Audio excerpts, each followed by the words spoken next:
Hello everyone, I'm going to walk you through an exciting chess game, very dynamic, with lots of surprises.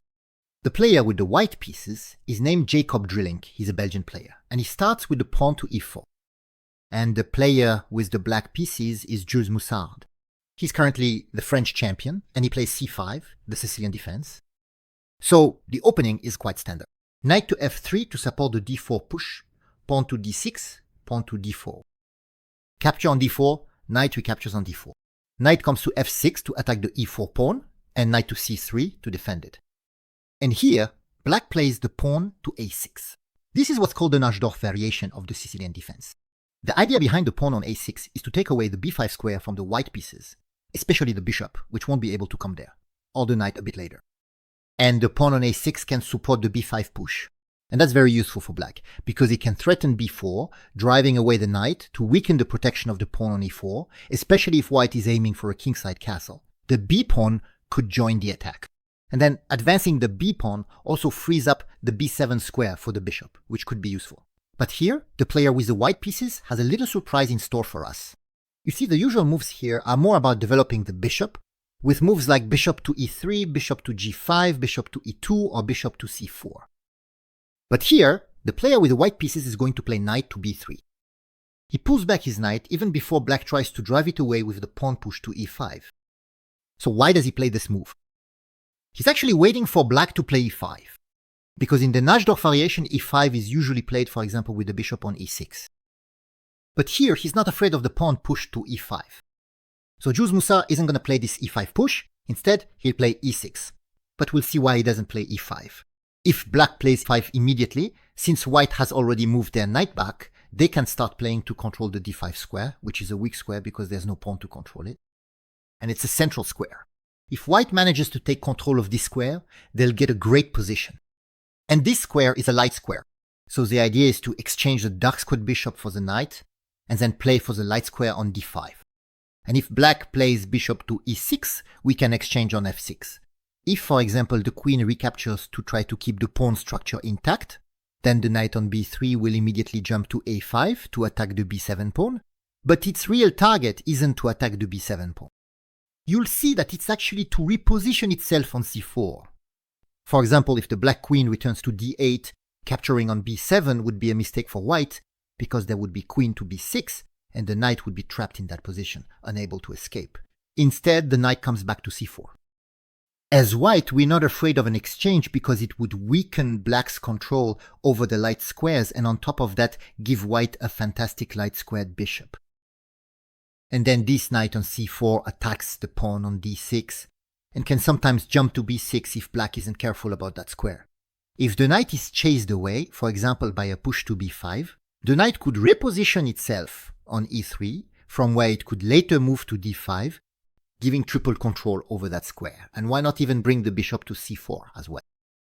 What I'm telling you is that the preventive retreat of the knight to b3, even before it gets chased away by e5, is precisely to prepare to occupy the d5 square if black plays e5.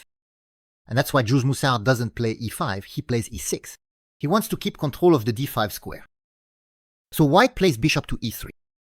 If white plays bishop to g5, that's less interesting because black can play bishop to e7 at any time or push the b5 pawn, and giving up the dark squared bishop here doesn't really make sense since it would give black the only dark squared bishop, which will be very active, and white won't even be able to play for the d5 square. So in this position, it's bishop to e3 that was played. Jules Moussard pushes the pawn to b5, and here, another surprise from the player with the white pieces. He's going to push his pawn to e5. He's going to give up this pawn on e5. So why is he doing this? After the capture, there's a possible queen exchange, but he declines the queen trade by playing queen to f3, attacking the rook and freeing up the d1 square to prepare for bringing the rook in or even castling queenside. And we can see that white has given up a pawn, but they're opening up the lines in any case. They've opened the d file to benefit their development. 4 pieces developed against only 1. And the rook is under attack. So black plays knight to d5, and white castles queenside. So white has practically completed their development. The king has castled queenside, there are 4 pieces in play, and even the rook 5 pieces the knight is pinned, and all this for the price of just 1 pawn. bishop to b7 is played by Jules Moussard, bishop to d3. If the knight takes here on c3, we can of course capture the bishop on b7. And afterwards we even attack the rook. Jules Moussard prefers to play h6, offering a queen exchange. After all, he is a pawn up, and since he is behind in development, he tries to calm his opponent down with this queen exchange. White declines and plays queen to g3, and the dark squared bishop is captured, and this exchange is very important. Now, you can notice that the pawn structure changes, and the file opens up to the advantage of the white rooks. But still, I can't overlook this exchange of the dark squared bishop for the knight, because now black is the only side with a dark squared bishop. And in return, white has an extra piece to play on the light squares. So there will be a strategy based on color complexes. The whole goal for white is to fight on the light squares, and the whole goal for black is to fight on the dark squares. Each side must try to play on their own color. And we'll see in this little game of color strategy who will come out on top. And the game on this theme is going to be both fascinating and very instructive. Here, Jules Moussard plays bishop to e7. Knight to a5 is played, attacking the light squared bishop, and the bishop moves to d5. In this variation, there was only one game left in theory, and the best move was considered to be the push to b4 to counterattack the knight on c3. And after knight to e4, there was an exchange of light squared bishops. Bishop takes, the rook is attacked, rook to a7. You can play knight to c6, knight takes bishop, pawn takes with check, king to f8. The black king is no longer castled, but he can find shelter. For example, you can advance the g-pawn to free up a dark square. So normally, the preferable move for black is the b4 push. But here Jules Moussard plays bishop to d5. And here, white misses an opportunity. They played the rather obvious move bishop to e4 to start attacking the bishop with the pin from the rook. If the bishop is taken, the knight can recapture and attack the queen. It's a fairly standard move, this bishop to e4. But it's not the best choice. The best choice is actually quite counterintuitive. The computer says it's knight takes bishop. But we don't really want to play this move because it would double the pawns. But in reality, it's the best chance to play on the light squares. Because here, in this position, I told you that white has an extra piece to play on the light squares. Because theoretically, the light squared bishop and the two knights can play on the light squares against only two pieces for black among the minor pieces, since the dark squared bishop can't. So you have to play on the light squares, and the best way to do that is to take the light squared bishop. Now, we have two minor pieces against only one to play on the light squares.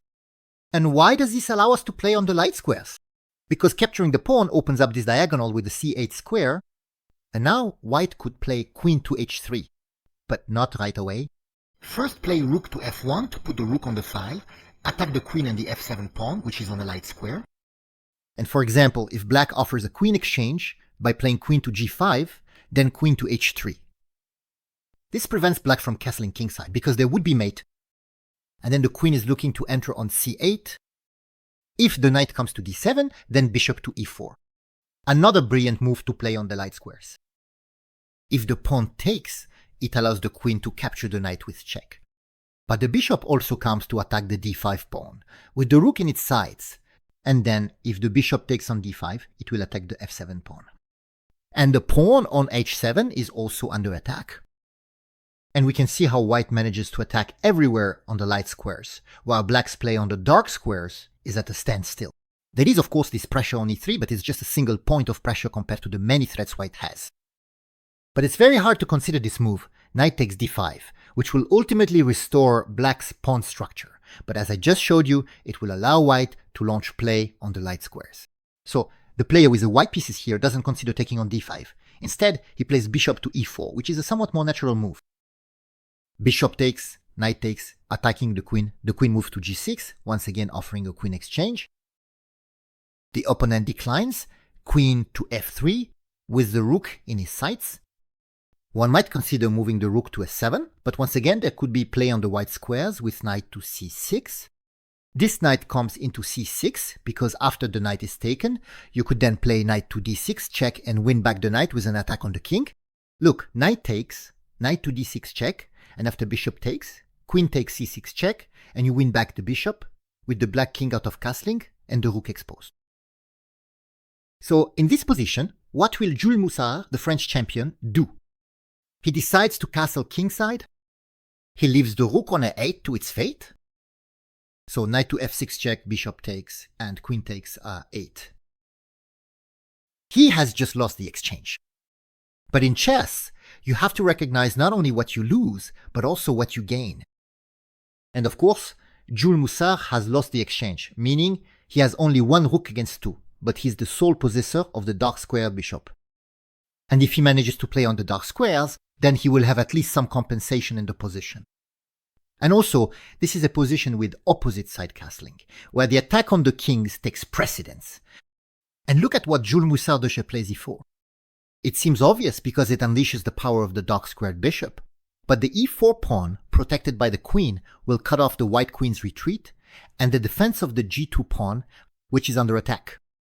That's why white plays rook to d2 to defend the g2 pawn laterally and maybe even look for a doubling of the rooks. The queen comes to f5 with the idea of moving to e5 to put pressure here on b2. The knight moves to b3 to reposition itself on d4. Queen to e5, threatening to take on b2. That's a serious threat, so the knight moves to d4, and b4 is played. The idea behind this b4 pawn is to counter the move c3, which could block play along the diagonal, and soon we want to place the rook on the c-file facing the king. The queen moves to b7, attacking the b4 pawn, which is protected by the a5 pawn. Queen to b5, offering a queen exchange, with the knight providing protection. Jules Moussard, playing black, declines the queen exchange. He moves to c7, facing the king. The king shifts over to b1. h6. Each player tries to slightly improve the position of their king. g4. White is looking to attack as well, with h4 followed by g5 to exchange, attack the bishop, open the h-file, and maybe even bring the queen over to try to checkmate along the h-file. Rook to c8, maintaining pressure on c2. The idea for black is to take the knight, because if the rook recaptures, there will be a capture on c2 with a quick mate. King to a1, queen to c1, rook takes, and then rook recaptures for a back rank mate. And if the bishop takes, if the pawn recaptures, it frees up the e4 pawn, which becomes a passed pawn, and can advance to e3 to destabilize the rook. So the player with the white pieces doesn't want to allow this opportunity, and plays knight to e2. Knight to c6 is played. So how could the knight on c6 join the attack? It's aiming for the c4 outpost. The idea is to play knight to e5 and then enter c4 to attack the rook and double attack the b2 pawn. And on top of that, it also attacks the e3 pawn. With this attack also along the file, we can see that all the black pieces would be joining the attack on the white king. White plays knight to g3 to attack the e4 pawn. Here, Jules Moussard doesn't want to play knight to e5 because now that the knight is on g3, it could capture on e4 and also attack the dark squared bishop. He doesn't want to lose his dark squared bishop in the attack, so instead he plays knight to f5 to attack the queen. The queen moves to d7, offering a queen exchange. Queen to e5, still keeping up the attack on the b2 pawn. We can see that the b4 pawn is preventing the c3 move. The queen moves to d4, again offering a queen exchange. Queen to bd8 of December lines, still keeping up the attack along the diagonal. Queen takes e4. The knight comes to b5 with a serious threat, playing knight to c3. Because if the pawn takes, the other pawn recaptures with check, attacking the rook, and the pawn would support the queen's arrival. Knight to c3 would fork the king and queen. A very nice move here, because the most important pawn for white is the b2 pawn. So if we manage to play knight to c3, we create a fork, and if it's captured, the b2 pawn will be removed, reopening the file and giving black a decisive attack. So the king moves to c1 to avoid the forks. The knight comes to d6, attacking the queen, and you can see that Jules Moussard hasn't given up on the c4 outpost for his knight to attack the rook and the b2 pawn. The queen moves to f4, pinning the knight, still aiming to exchange queens, but knight to c4 anyway. The queens are exchanged. Bishop takes b2 with an intermediate check. This king on b1 will take the rook with check before taking the queen. So the king moves to d1 and the rook takes the queen. And what happens in this position? Well, black has more pawns. It's true that white is up the exchange, they have an extra rook, but black has an extra dark squared bishop, which is very active, and an extra pawn. And above all the white pawns are weak, the a2 pawn, the c2 pawn, the e3 pawn, the g4 pawn. All these pawns are isolated and quite weak. And in fact, black is going to win them one by one. Rook to d3 is played to defend the pawn on e3. Moreover, the rook was attacked by the knight. Bishop to e5, king to e2, bishop takes g3, pawn takes.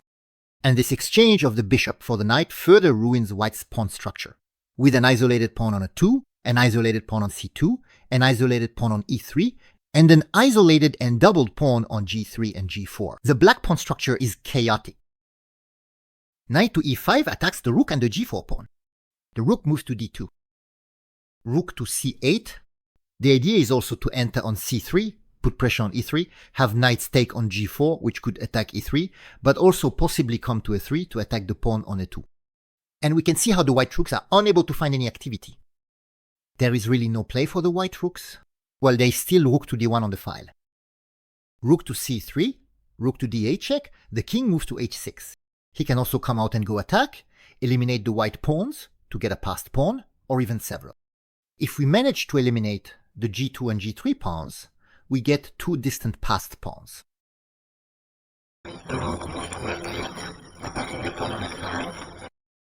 Rook takes on c2 check, rook to d2, rook to c3. White can't take on a5 because of knight to c4, which would fork both rooks. So rook to a7 is played to attack f7. King to g6 comes to defend. It's still the same. If rook takes on a5, there's always the fork. White plays king to d1. Rook takes on e3. Rook to e2. White tries to exchange pieces, but black refuses. Rook to d3 check. King to c2. Rook to c3 check. King to b1. Knight to c4. Rook to e1. Rook takes on g3. We can see that all the pawns are falling. Rook to c1. Rook takes on g4 to protect the knight. Rook to c7 attacks. Knight to e3. Rook to e1. Knight to d5 comes to attack the rook, which goes to c2 and a4. And this time white gives up continuing. They realize that the endgame is completely lost. There are 4 connected passed pawns, far away on the other wing, just waiting to advance with the support of the king. The knight is very well placed. The white king is not active and the rooks have no play. This position is completely lost. White is down 5 pawns after all. In this game, we see that the Belgian player missed his chance to play on the white squares, while the French champion, on the other hand, did not miss his play on the black square. I hope the game was instructive. You can leave me likes, comments, share the video, and support the channel.